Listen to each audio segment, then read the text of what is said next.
A summer of blackouts is what the Australian energy market operator is warning. Delays in renewable energy transmission and coal reliability, the dualling issues here. Joining me live now is the Nationals MP Keith Pitt. Thanks so much for your time. First of all, the politics around this is toxic, as always.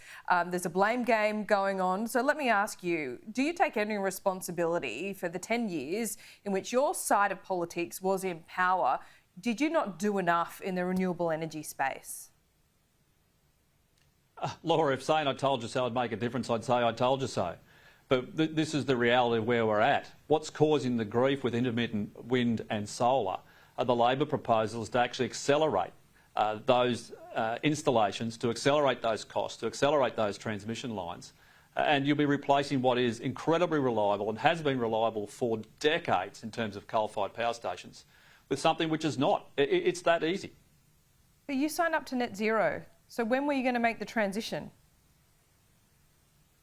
Well, 2050 is the number that gets bandied around. That's a long way away. And we've seen coal-fired power stations now close. That has reduced availability, particularly in New South Wales. And no one should be surprised. If you take away what's reliable and you replace it with something which is not reliable, you'll have an unreliable supply. I mean, this is pretty straightforward physics and engineering. So the reality is now striking home. Mr Bowen was warned that this would happen. I mean, you look at what occurred with Snowy Hydro. That's blown out to 10 billion plus, which, to be frank, I always said it would cost something like that. And the first thing he did was get rid of the CEO because the CEO probably told him the realities of life. Sure, but when you talk about coal-fired power being reliable, it's not as reliable as it used to be. That's the whole point. These are ageing systems that not even your side of government was willing to put more money into to prop up. Laura, I'll guarantee you solar panels fail every single day. Every day. The coal is still incredibly reliable, and one of the reasons they have challenges as they age is because no one's being game to invest in their maintenance because they think they might lose their money with some ridiculous proposition from government. Well, including your side of politics, right now from Labor. Right? Our policy was always to extend those coal-fired power stations as long as possible. You actually need them in the system. They provide stability. But where's the money you put into them? We put up the proposal for capacity mechanism that included gas and coal. The first thing Labor did was to get rid of that. So they're now going to support even more money going to what is intermittent and unreliable.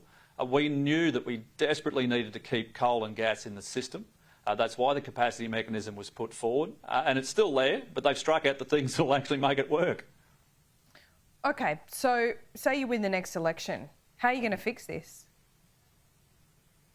Oh, I think in the long term, if you want zero emissions with reliable supply, nuclear is your only option. That's why many countries around the world are moving to it. It's a known technology. It's a very, very small footprint. You don't need to build tens of thousands of kilometres of transmission. We've got to sweat the existing assets for as long as possible. All of our existing coal-fired power stations, you need to bring in more gas peakers. That was always the proposal. If you look at the gas infrastructure plans we put forward, we knew we need to get more gas around the country.